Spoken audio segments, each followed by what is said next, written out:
Waalaikumsalam warahmatullahi Mau wabarakatuh. untuk selesaikan pembahasan yang kemarin sampai pada kesimpulannya.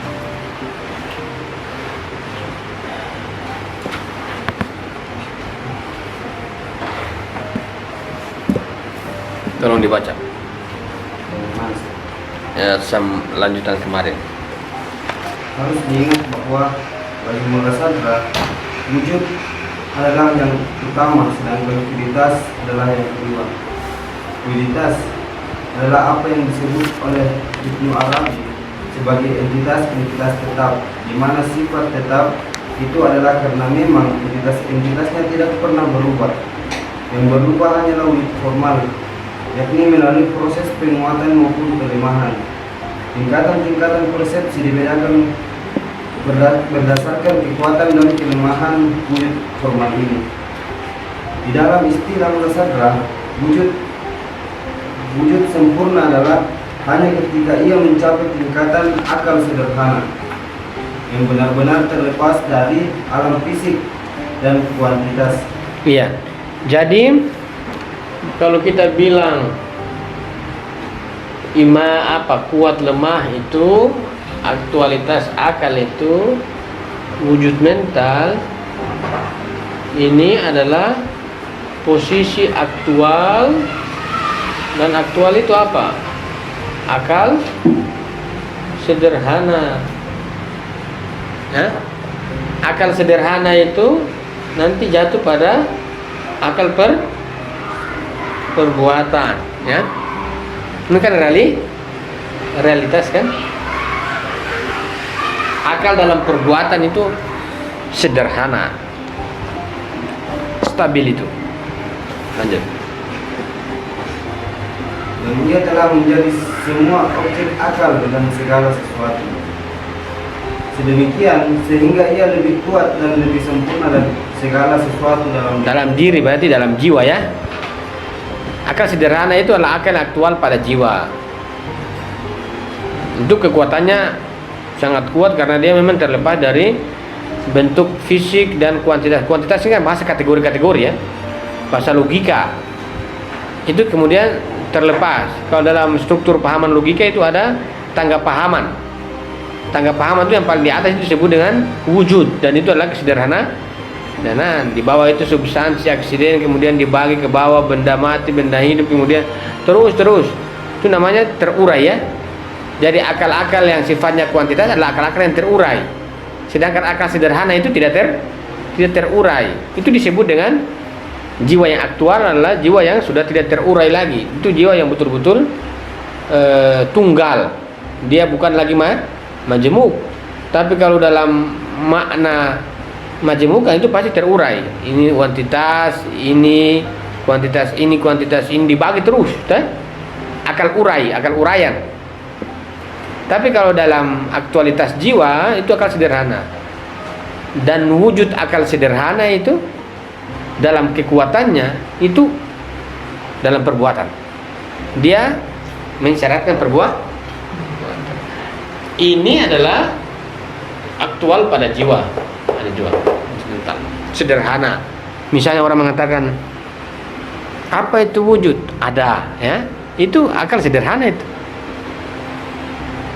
Apa itu wujud? Cuma ada, sederhana. Jawabannya sederhana. Karena dia kehadiran. Ini berkaitan dengan persepsi. Persepsi. Akal sederhana. Akal yang terlepas dari apa? Fisik dan Kalau kuantitas itu masih ruang ini ide. Indrawi ini masih berbicara apa? Ini kan indrawi, ilmiah fisik, ya. Kalau non fisik itu kuantitas, ini di sini kuantitas. Maka di sini pasti ada disebut dengan apa? Persepsi atau persepsi. Di titik ini itu masuk orang persepsi. Tajarrud, ya. Tajarrud. Kata Mughazadra, tajarrud, pelepasan ini dan pelepasan ini. Nanti kita lihat arti tajarrud yang dia bahas di sini. Nanti kita lihat sebentar. Terus. Pada setiap tingkatan persepsi, jiwa melepaskan objek-objek persepsi dari materi dan kondisi tingkatan ontologis lainnya. Bahkan, persepsi indera pun harus melepaskan objek persepsinya, karena materi eksternal tidak bisa masuk ke dalam jiwa. Iya, itu kasarnya dalam epistemologi bukan materi yang masuk ya, tapi ada gambaran tentang objek. Padahal objek tidak masuk tapi gambaran ada. Dari mana itu gambaran masuk? Pasti gambaran itu pasti sudah berada pada persepsi yang lain.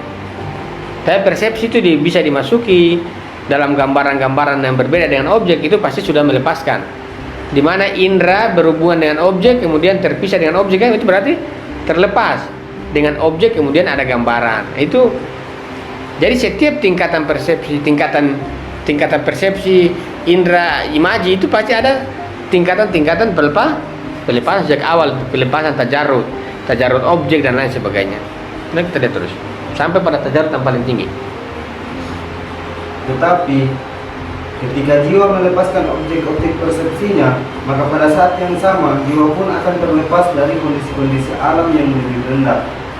Perpindahan dari persepsi indera menuju imajinasi dan kemudian ke inteleksi adalah suatu perpindahan dari wujud dan persepsi yang lemah ke wujud dan perolehan yang lebih kuat. Iya, terus. Kapanpun jiwa mengaktualkan potensinya melalui pengetahuan Itu persepsi ya. Terus. Maka ia akan mencapai kekuatan wujud tertentu. Dan ketika ia menjadi akal di dalam perbuatan, berarti ia telah mencapai wujud yang abadi dan sempurna. Iya, berarti kan? Jadi setiap hal-hal yang indrawi diindrai, ketika terlepas objeknya masuk di imaji. Imaji ini pasti wujudnya lebih kuat daripada yang indrawi ya. Atau dalam bahasanya wujud cukup kan? Ketika imaji juga terlepas menjadi akal, maka wujud akal lebih kuat daripada wujud imaji. Dan yang paling kuat wujud akal itu adalah hadir dalam perbuatan itu. Jadi yang menguatkan akal itu apa? Kan tingkatannya. Kalau ini wujud indera itu lebih kuat, lebih lemah daripada wujud pelepasannya. Imaji lebih rendah daripada wujud akal kan? Artinya kalau dalam aktualitas akal itu lebih kuat tingkatan wujudnya. Tapi kekuatan akal itu ditemukan paling kuat lagi ketika akal itu berada pada realitas lewat perbuatan. Itu akal lebih kuat. Jadi kekuatan akal jiwa manusia dalam aktualitasnya, akal sederhana ya, karena dia melingkupi semuanya. Itu di dalam pemahaman aktualitas akal itu kuat. Jadi jiwa itu kuat karena aktualitas menjadi akal. Tapi akal itu kuat dari mana? Kan begitu kan? Kalau kita mengatakan bahwa alam indera itu kurang, imaji cukup dan akal itu kuat, di mana jiwa itu dengan pengetahuan atau persepsinya teraktual menjadi akal, maka wujud jiwa mendapatkan kestabilannya, kekuatannya lebih tinggi daripada dua tingkat di bawahnya. Tapi kekuatan akal itu, kekuatan jiwa ditemukan pada aktualitas akalnya, tapi kekuatan akal ditemukan pada perbuatan. Kalau perbuatan itu menguatkan akal, berarti apa? Pada saat bersamaan dia menguatkan jiwa. Jadi orang-orang yang bertindak itu orang-orang yang makin kuat akalnya. Makanya tadi saya bilang orang yang bertindak itu sebenarnya akalnya makin kuat, bukan makin lemah. Makanya menjadi heran kalau orang bertindak tiba-tiba dia pesimis. Itu dalam teori teologi tidak bisa gitu. Makin kuat berarti apa? Berarti ada objek-objek pahaman yang diterima kan? Dia tindakan. Saya ulang, ini penting. Ini lebih lemah ya dalam kalau kalkulasinya Sadrian, ini lemah. Ketika dia menjadi imaji, ini lebih kuat tingkatan wujudnya daripada ini menjadi akal, maka jiwa imaji terlepas menjadi akal, wujud akal lebih kuat daripada imaji dan alam ya. Jadi kekuatan indrawi ada di imaji, kekuatan imaji ada di akal. Tapi kekuatan akal ada di mana? Perbuatan. Kalau kita berbuat menguatkan akal, akal menguatkan jiwa. Ya. Jadi aktualitas jiwa pada akal dan kekuatan wujud akal, dia menemukan kesempurnaan abadinya. Kekuatan akalnya perbuatan. Jadi orang-orang yang bertindak itu kuat, makin kuat akalnya. Jadi baca buku ini itu termasuk kuat jiwanya karena akal aktual. Tapi bagaimana orang kuatkan akalnya? Pasti perbuatan. Di titik perbuatan itulah maka kita katakan apa? Ini nanti kemudian kebesarannya. Ini yang disebut dengan pancaran ilahi memasuki jiwa. Itu teman-teman sudah tidak baca buku itu. Kalau di sini masih baca buku ya, di sini masih baca buku. Bahasa kasarnya di sini masih baca buku, masih merenung, kontemplasi. Tapi kalau perbuatan itu objek akan langsung tak masuk, tambah menguatkan. Salat, setelah salat mulai berdoa, astaga, ada ilmu masuk. Begitu, bahasa kasarnya begitu. Itu cara realitas menguatkan akal. Yang menguatkan akal apa? Jiwa. Justru jiwa ini yang menguatkan adalah akal. Dan akal ini penguatannya cuma di perbuatan, dan perbuatan itu pancaran memasuki manusia. Jadi untuk menguatkan jiwa akal. Tapi kalau akal ini menguatkanlah perbuatan, maka perbuatan itu menguatkan akal dan jiwa. Maka dikatakan aktualitas jiwa adalah akal perbuatan. Dan itu aktualitas jiwa adalah akal, itu akan sederhana. Dan kekuatan itulah wujudnya dalam perbuatan. Maka yang menguatkan jiwa adalah akal, menguatkan akal adalah perbuatan. Dan kalau perbuatan berarti dia menguatkan jiwa sekaligus. Ini menunya perbuatan. Dan orang-orang yang berbuat itu orang-orang yang tanda kutip dia mendapatkan objek-objek pahaman akal yang mengaktualkan pada jiwanya. Jadi kalau kita mengatakan kalau dari sini itu ada tajrid ya, tajrid. Tapi kalau di sini itu sudah tidak pakai tajrid lagi karena dia langsung masuk. Karena kalau di sini kenapa harus tajrid? Karena dia berhubungan dengan yang imaji dan indra. Tapi kalau yang ini dia tidak berhubungan dengan ini lagi yang masuk pada jiwa, tapi itu langsung dari akal menuju. Jadi apa? Jadi realitas memasuki akal yang aktual, menambah kekuatan pada jiwa. Yang menguatkan akal itu apa? Realitas pastinya, bukan selain ini. Tapi kalau imaji, yang menguatkan imaji pasti akal. Tapi kalau akal itu pasti ruang perbuatan. Lanjut. Mula Sadra sangat kritis terhadap penjelasan para filosof pendahulunya dalam membicarakan makna keterlepasan. Penolakannya terhadap pahaman mereka telah membantu dalam menjelaskan mengapa abstraksi bukanlah kata yang tepat untuk menerjemahkan kata tajarrud tersebut. Mula Sadra menulis, makna dari keterlepasan di dalam interaksi dan persepsi yang lain bukanlah seperti yang dikenal sebelumnya, yakni bahwa ia adalah penglihatan hal-hal asing tertentu. Ia juga bukanlah keadaan di mana jiwa dalam keadaan diam sementara objek-objek persepsi dikirimkan dari substrat materialnya ke sensasi, dan dari sensasi ke imajinasi, dan dari imajinasi ke akal. Tetapi yang disebut keterlepasan adalah keadaan di mana yang mempersepsi maupun yang dipersepsi keduanya terlepas pada saat yang sama. Keduanya dilepaskan dari satu wujud ke wujud yang lain. Ya, perhatikan. Di titik tajarud itu titik perbedaan dia dengan Ibnu Sina. Kalau Ibnu Sina mengatakan abstraksi tajarud itu hanya sekedar melepaskan yang gambaran-gambaran yang dipahami. Kalau kita hanya melepaskan gambaran yang dipahami, berarti itu hanya jiwa sebagai sebuah wadah, artinya dia tidak merubah, tetap pada kondisi awalnya. Kata Sadrian tidak. Sadrian, tajarud itu adalah yang dipahami dan yang memahami sama-sama terlepas pada saat bersamaan. Itu kemudian bisa merubah wujud dari potensi menjadi aktual. Tidak bisa akal memasuki dalam ruang jiwa manusia ketika masih ada jiwa yang memiliki identitasnya. Maka salah satu untuk mengaktualkan, merubah dari jiwa menjadi potensi, itu harus kehilangan identitas jiwa dalam artian potensialitas. Harus betul-betul terlepas agar menjadi akal murni. Jadi yang memahami dan yang dipahami, kata Sadrian, Lus Mula Sadra, itu terlepas. Jadi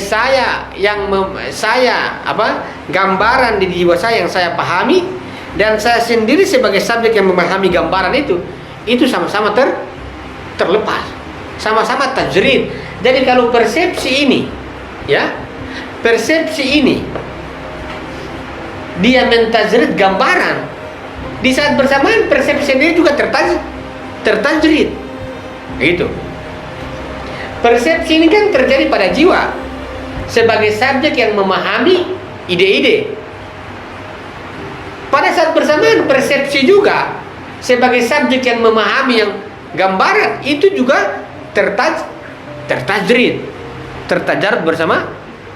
Kalau ini juga tertajrid, di saat bersamaan persepsi juga sebagai hal yang melakukan pentajridan juga tertajrid, yang tersisa apa? Tidak ada sama sekali. Disitulah menjadikan jiwa menjadi akal. Atau kalau bahasa praktisnya, kita punya pengetahuan,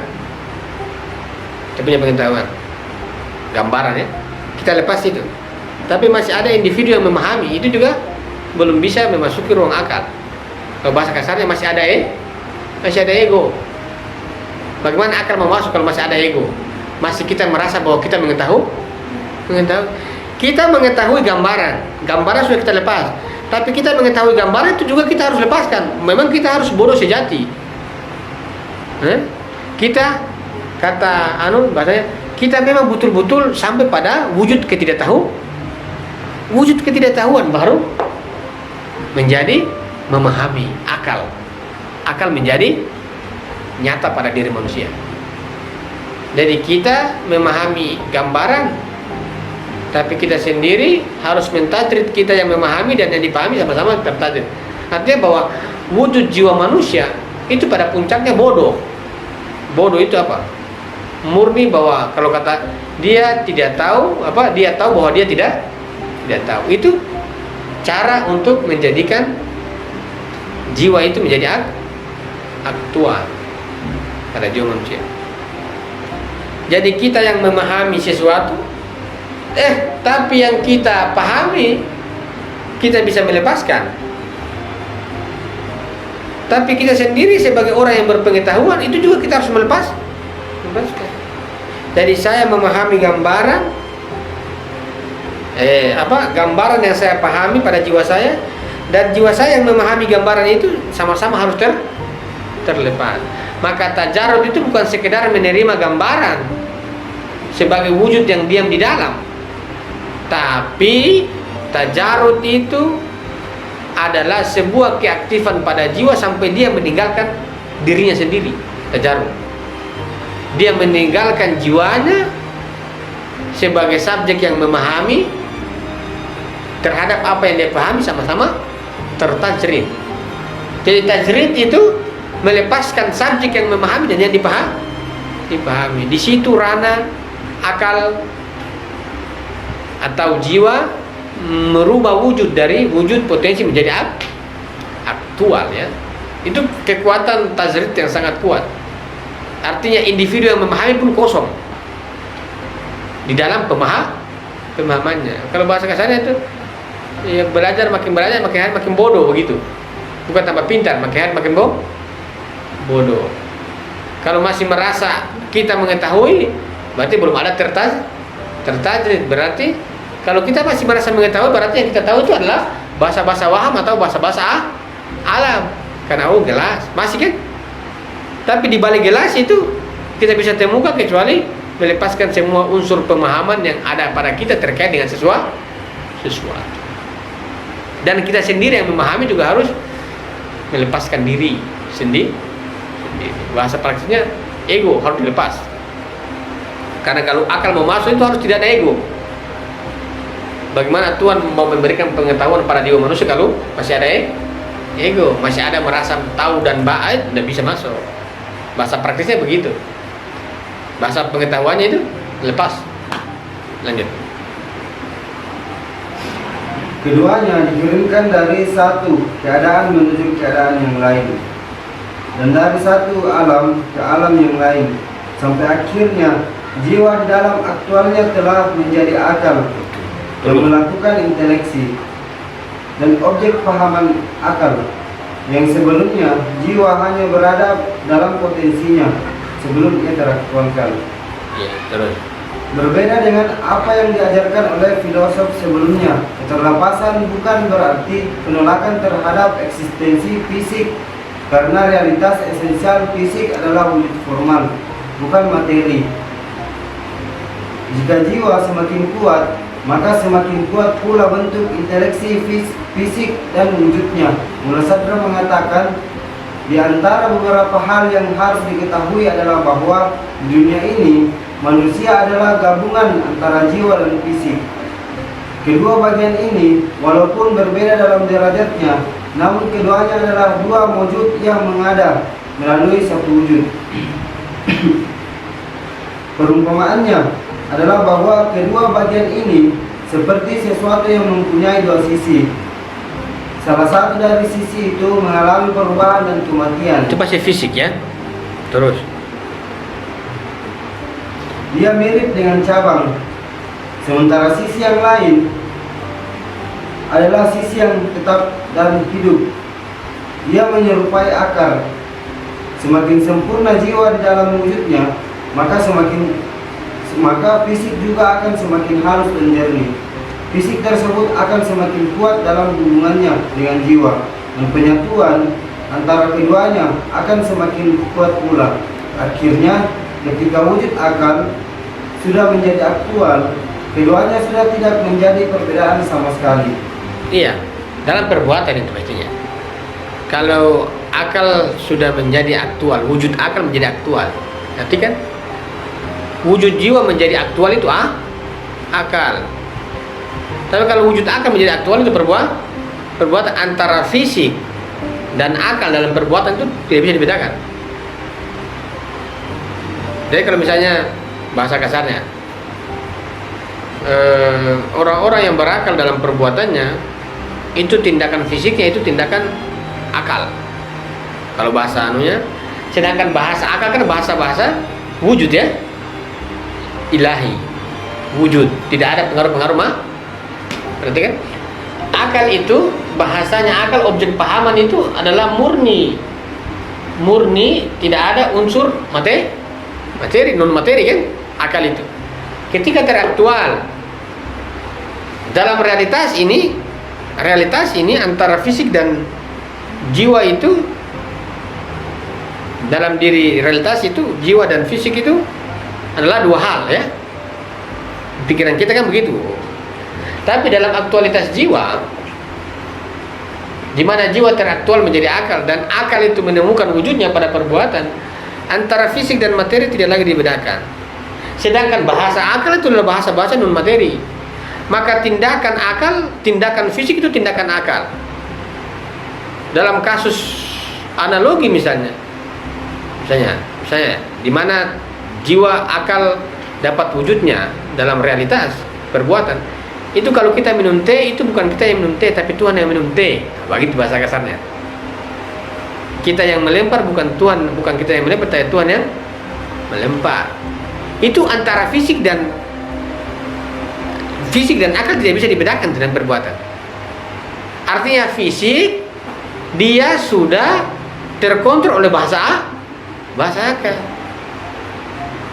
Kita melihat orang itu bukan kita yang melihat, tapi Tuhan yang melihat. akal telah mengontrol fisik.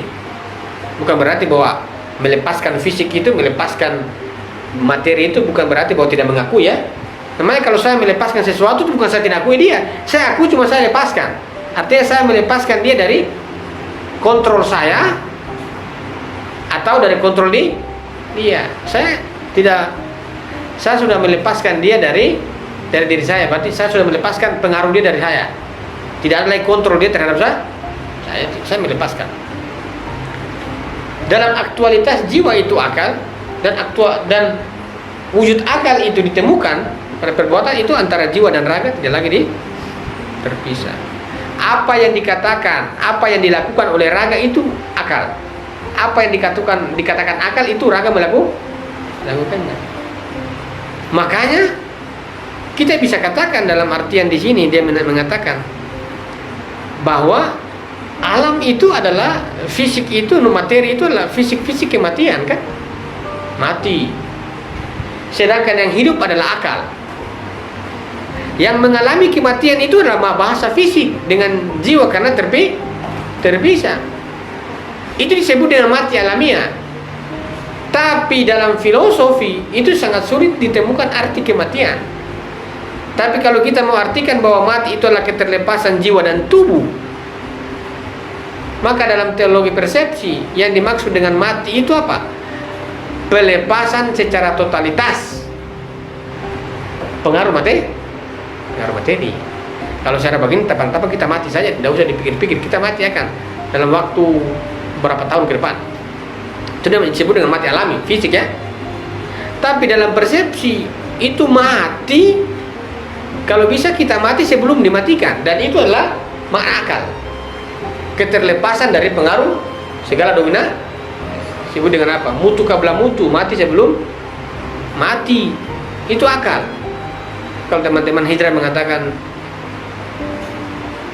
salatlah sebelum disalatkan, gitu ya. Artinya sebelum teman-teman mati itu salat memang. Sebab kalau teman-teman mati, teman-teman sudah tidak bisa lagi salat. Tapi dalam teori persepsi mengatakan salatkanlah ragamu sebelum orang lain salatkan. Karena apa? Karena dia sudah mati terlebih dahulu dalam paham akal. Jadi kita harus mensalatkan raga kita sebelum orang lain mensalat. Itu dalam teologi persepsi. Itu tajrid ya, pelepasan akal itu.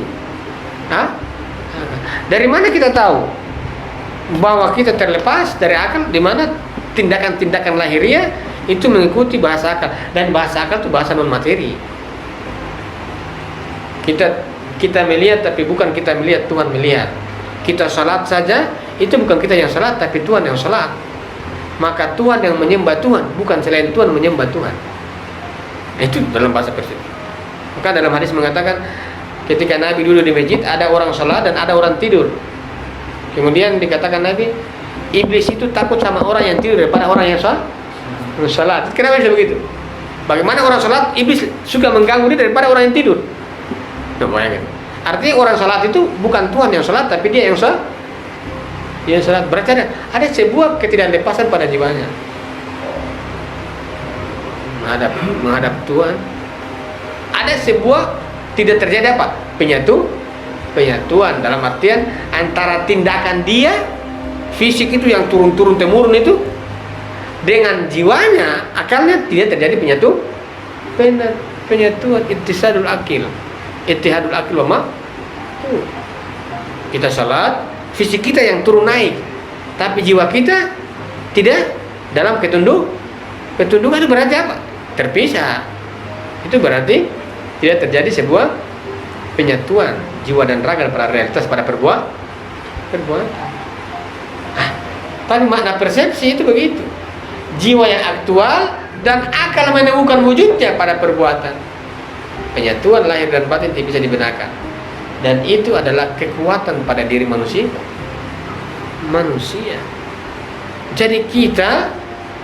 Jadi makna kematian pada persepsi adalah keterlepasan pengaruh materi. Artinya bahwa yang disebut mati dalam persepsi adalah jiwa menjadi akal. Mati secara alami teman-teman, kita semua tinggal tunggu waktunya saja kan.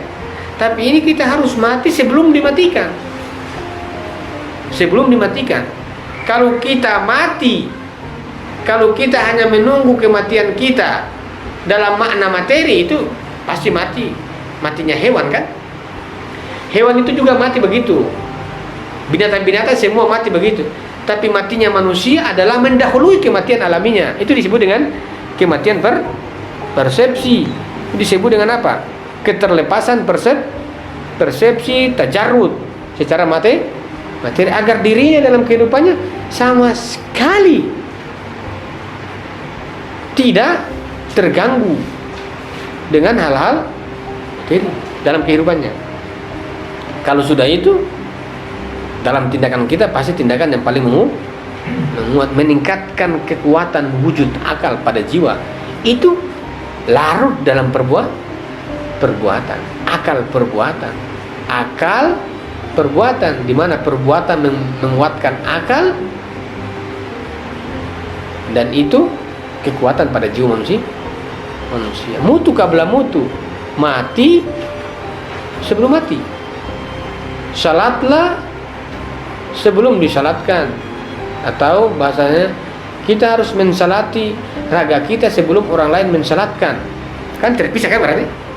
Jadi kita salatkan dulu. Jadi kita sudah mensalatkan fisik kita. Berarti sudah membersihkan, sudah menundukkan. Itu disebut dengan apa? Salatlah mensalatkan raga kita sebelum orang lain. Itu kita sudah menundukkan fisik kita. Tunduk itu. Kalau orang lain salatkan itu fikih itu tinggal panggil orang salatkan. Tapi ini dalam persepsi harus sampai di titik itu. Artinya kalau kita sudah salatkan fisik kita, berarti kamu sudah tidak berdaya, fisik kamu sudah mati. Saya sudah matikan kamu. Sebelum Tuhan matikan fisik kita matikan dulu. Nah, itu yang orang kritik teorinya siapa?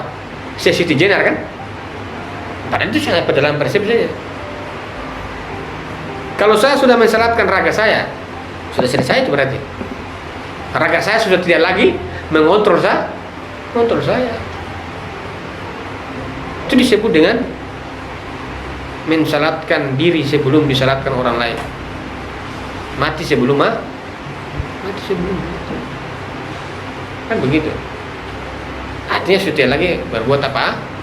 Biarlah kehidupan pada alam akal itu terumuskan dalam perbuatan. Kalau akal itu adalah identik dengan kehidupan dan dia terumuskan dalam perbuatan, maka perbuatan orang-orang berakal adalah perbuatan orang-orang yang menghidupkan orang lain. Perbuatan yang dia lakukan satu orang berakal itu perbuatan yang efeknya adalah kehidupan. Tindakan dia itu tindakan menghidupkan di sekeliling, menghidupkan dirinya, jiwanya, dan menghidupkan orang-orang ataukah di sekelilingnya. Kenapa menghidupkan? Namanya akal identik kehidupan. Orang hidup yang bertindak itu pasti menghidupkan. Berbeda dengan di mana fisik dan jiwa terpisah, belum terjadi ittisal, penyatuan dalam aktualitasnya. Berarti kita ada kala bertindak, orang lain kita libas kan? Marcifel ini. Itu disebut apa? Tindakan orang-orang yang tidak berakal, tindakan yang membunuh orang lain. Itu tindakan-tindakan yang bukan masuk dalam nuansa manusia yang berakal. Kita lihat banyak sekali ya. Kita mungkin pernah lakukan itu, tapi dalam teorema percaya. Jadi orang-orang yang bertindak adalah orang-orang yang apa? Orang-orang yang mendapatkan kehidupan abadi. Orang-orang yang kalau dibahasakan dalam bahasa sehari-hari, mayat hidup. Mayat hidup itu fisik bertindak, tapi fisik sudah tidak lagi tahu apa-apa. Dia cuma ikut-ikut. Kata Hasan Nasr, manusia itu awalnya benda, dengan ikhtiarnya dia menjadi manusia, tapi setelah itu dia menjadi benda lagi. Berarti sudah sama sekali tidak ada ikhtiar. Itu adalah perbuatan. Realitas itu tunduk. Nah, makna tunduk. Tapi makna ketundukan itu pada perbuatan, realitas itu menguatkan akal. Berarti apa? Ketundukan itu bukan pasivitas akal, tapi keaktifan akal yang baru. Nah, itu begitu. Jadi tidak ada bilang akal itu pasif, terus aktif. Dalam perbuatan itu terus keaktifannya dia temukan. Artinya pahaman-pahaman hadir itu terus hadir pada jiwanya yang aktual. Ini tingkatan yang paling tinggi, tingkatan yang paling kuat. Makanya di sini bacakan dia bicara tentang apa? Syirat, agama, syariat. Nah, itu kan penyatuan itu. Bagaimana caranya kita ikat akal kita? Pasti tindakan. Kata Imam Alim, ikatlah ilmu dengan tulisan. Tulisan itu kan tindakan. Ikatlah ilmu dengan tulisan. Al ilmu nurun.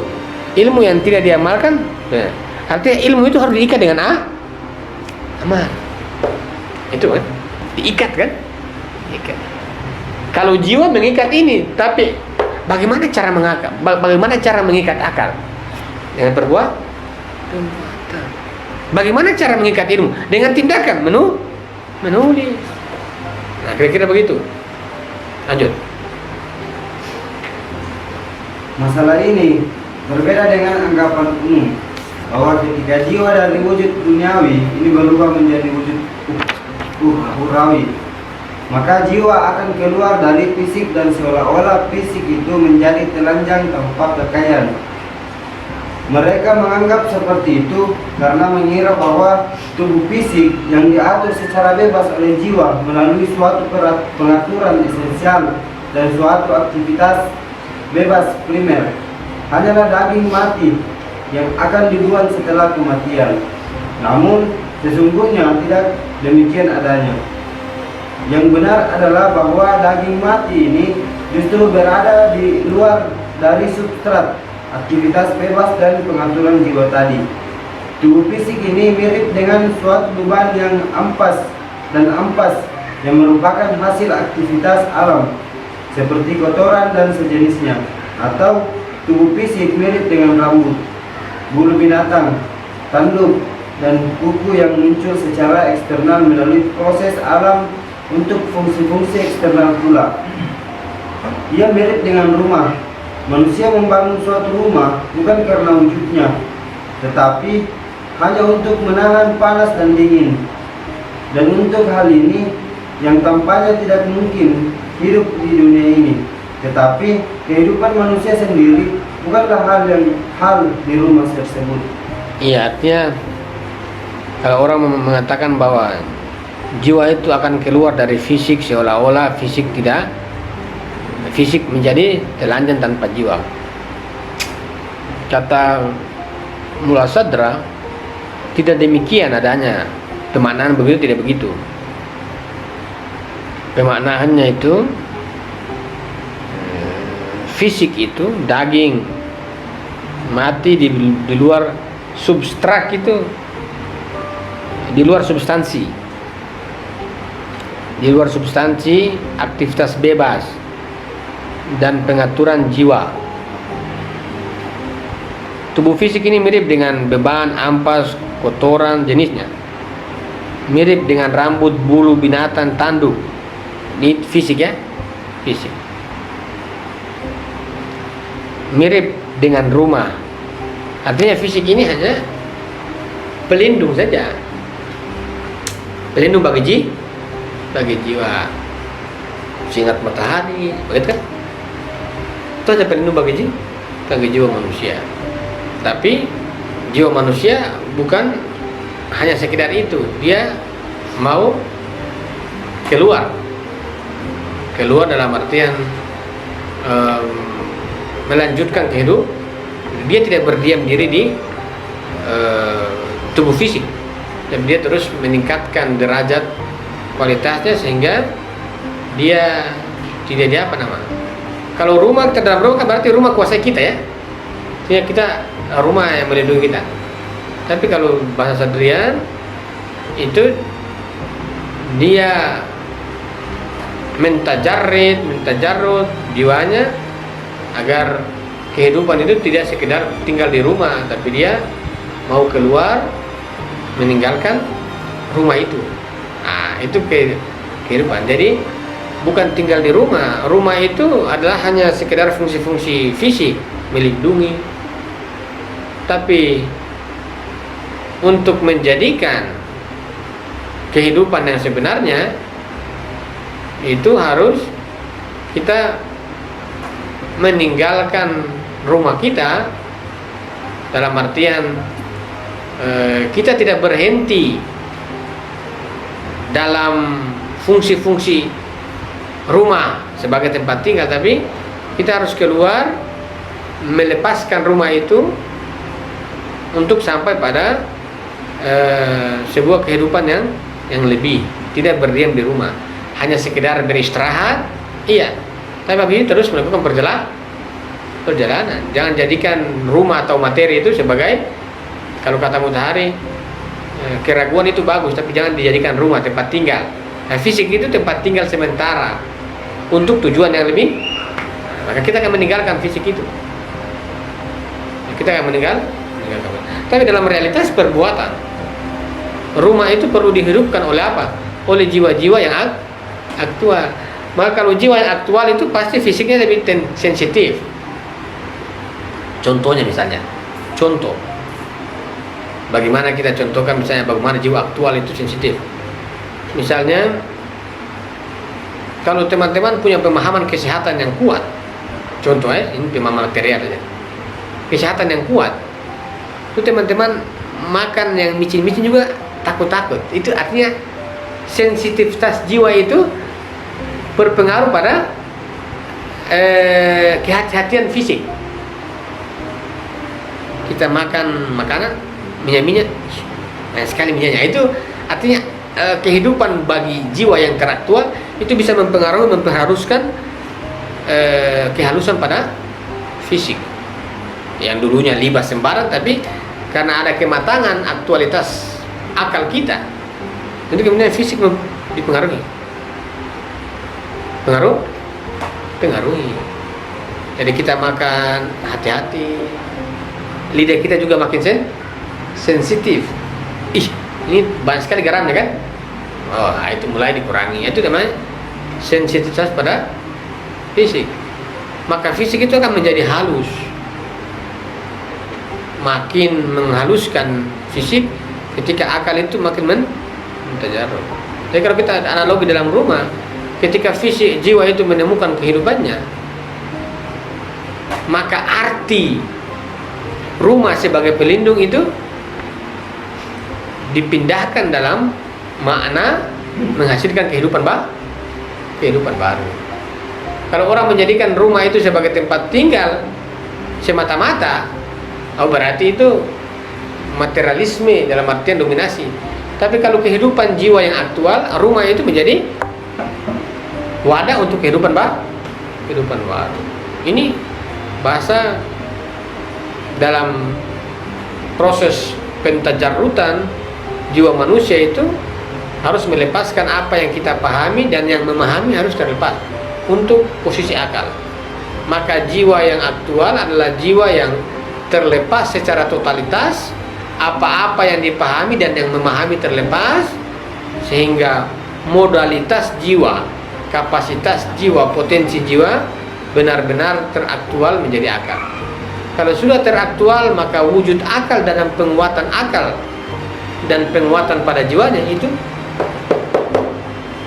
di sini adalah apa? Lahir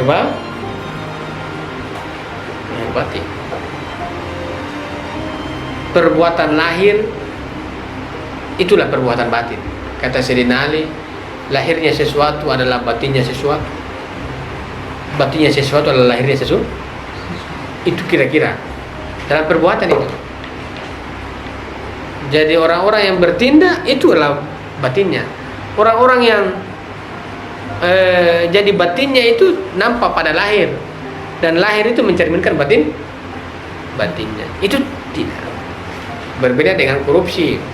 Misalnya menteri agama, akalnya ya ayyuhalladzina amanu, tapi perbuatannya curi, itu berarti dalam tindakan tidak ada penyatuan antara pikiran dan tindakan, tidak. itu berarti bukan orang-orang berakal.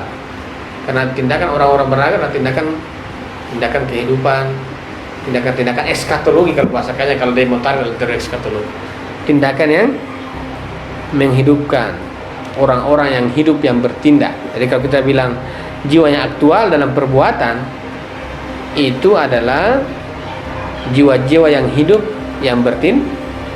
Dalam teori kemanusiaan pasti dia letakkan insan kamil, di mana antara fisik dan jiwa itu tidak bisa lagi bahkan semua fisik itu dikontrol oleh akal, dan akal itu kan perbuatan, dan itu ada berbicara reali. Maka jalan untuk menguatkan kapasitas jiwa itu akal. Namun wujud menguatkan akal adalah perbuatan. Dengan perbuatan akal kita terus menguat, pada saat bersamaan kita akan terus mengaktualkan seluruh potensi pada jiwa manusia. Kalau kita dengan kapasitas keseluruhan potensi itu teraktual, bisa dibayangkan saja bagaimana kekuatan yang didapatkan oleh jiwa manusia lewat perbuatan, dan itu adalah akal. Jadi kalau ada orang bertindak 1 hari baca buku, 1 hari 3 hari tidak baca buku, berarti sepertinya ada konstruksi jiwa yang didominasi oleh waham, sehingga lemah, putus asa, capek. Itu kemungkinan besar waham yang memasuki. Kalau bukan waham, ini kalau tidak ada bahasa dogma yang belum terpahami, makanya tindakan dia baca buku, saya malas, saya pusing lagi. Padahal setiap hari baca buku, 1 hari misalnya hari pertama 2 lembar, karena makin menguat akalnya, besoknya lagi 10, besok lagi dia tambah lagi 10, 100, besok lagi. Itu namanya menguat. Kalau 10, 2 dulu, itu melemah. Itu ada waham yang masuk, itu ada waham yang merusak. Itu perlu identifikasi. Kenapa melemah? Karena apa? Karena kekuatan akal kan ini makin bertindak kan sebenarnya makin kuat. Jadi tidak ada yang jadi apa? Tindakan itu akan meningkatkan beberapa kali lipat kekuatan pada jatuh, iya, tapi terus lagi bangkit, jatuh terus. Itu jadi sampai sabar juga meninggal. Sampai yang malas-malas itu lari. Itu kalau teman-teman malas, biasakan itu rajin. Malas juga capek, lari tuh sampai tidak balik-balik gitu. Kalau orang malas dilatih terus aktivitas sampai rajin, itu sampai dia lihat malas juga dia benci. Nanti malas itu sudahlah kelar dalam jiwanya. Akhirnya akal sederhana adalah akal perbuatan. Kalau kita belum berbuat, sepertinya besar kita punya akal masih dalam arti kuantitas dan fisik. Akal dalam penguraian, bukan akal dalam ketunggalan, kesederhanaan, bukan dalam. Nah itu kira-kira begitu. Dan itu adalah orang-orang yang hidup. Akal fisik hanya pengakuan formal saja, bukan pengakuan substantif dan eksistensial. Kira-kira begitu ada pertanyaan? Itu posisinya tindakan dengan mungkin tadi bahwa saya bingung di sini yang mana sebetulnya di sini tindakan, yang mana sebetulnya di sini perbuatan. Nah, tindakan itu perbuatan, rasa lain itu perbuatan. Tapi perbuatan itu masih dalam konsep. Enggak, kalau substan perbuatan kan berarti sudah realitas kan. Kalau saya bisa perbuatan dalam kaitan realitas berarti sudah di luar akal. Kalau tindakan dalam makna persepsi itu berarti masih dalam akal. Kalau saya mengatakan bahwa jiwa aktual itu berarti masih dalam persepsi. Tapi kalau saya mengatakan akal perbuatan berarti itu sudah di teleosnya. Berarti tujuan persepsi itu berarti realitas. Jadi jiwa yang aktual melalui persepsi berarti dalam jiwa manusia itu dalam persepsi. Tapi kalau akal menemukan wujudnya dalam perbuatan, berarti itu di luar persepsi. persepsi. Saya masih bingung di sini antara diri dan keterlepasan karena keterlepasan kita harus melepas semua yang berbentuk material Iya. pada diri kita, baik dalam tindakan apa.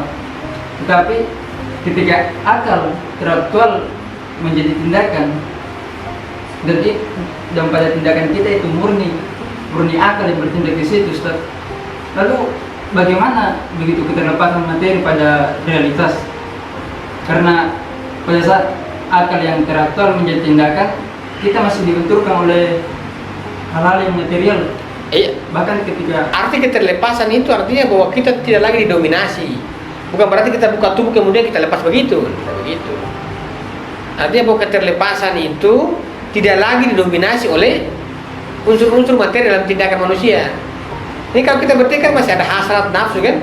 Tapi kalau akal yang aktual dalam perbuatan berarti pengaruh materi tidak lagi. Tidak, saya bertindak untuk duit, itu tidak lagi begitu. Bertindak saja. Tidak lagi butuh duit, butuh makan, tidak. Kalau dapat makan ya alhamdulillah, kalau tidak ada masalah, begitu. Tapi kalau dalam perbuatan kita belum melakukan tajrid dari awal, berarti kemungkinan besar tindakan kita tindakan yang lemah. Cari duit, orang kasih duit baru kerja, orang suruh perintah baru bertindak kan? Tapi kalau wujud akal dalam perbuatan yang dimana sudah dalam pentajritan, dalam persepsi, itu tindakan dia tidak begitu. Tindakan bertindak saja. Mau kasih duit ya kasih, kalau duit tidak masalah begitu. Lillahi ta'ala bahasanya. Jadi makna pentajritan itu adalah makna di mana kita tidak lagi didominasi oleh bahasa-bahasa fisik, bahasa-bahasa materi. Semua itu bahasa akal yang mendominasi diri manusia. Maka tindakan fisik itu tindakan akal, karena sama sekali sudah materi, bahasa materi tidak mendominasi akal. Maka bahasa materi, fisik bergerak kiri kanan itu semua instruksi dari akal. Sudah bukan lagi instruksi dari visi. Maka dikatakan apa? Akal adalah raja. Akal adalah raja, itu begitu. Tidak ada lagi kemampuan materi untuk mempengaruhi. Kira begitu. Jadi kalau kita belajar ini keputusan akal, hari ini orang bilang kasihan cuma belajar cari duduk, tidak masalah. Tidak lagi terpengaruh dengan bahasa-bahasa orang dari luar. Tidak ada pengaruh begitu. Kasihan belajar terus. Iya juga ya. Nah itu belum matang akalnya itu. Itu masih ada pengaruh-pengaruh materi. Artinya bahwa dirinya belum terlepas dari Tapi perhatikan, terlepas dari materi itu bukan praktis ya. Itu dalam persepsi dilepas memang. Artinya jiwanya memang harus teraktual menjadi Kalau dalam praktis saya tidak mau, itu besok mau, itu berarti ini praktis. Itu tidak hakiki. Itu disebut dengan apa? Menolak secara itu masih pengakuan secara eksistensial, walaupun secara formal tidak terima.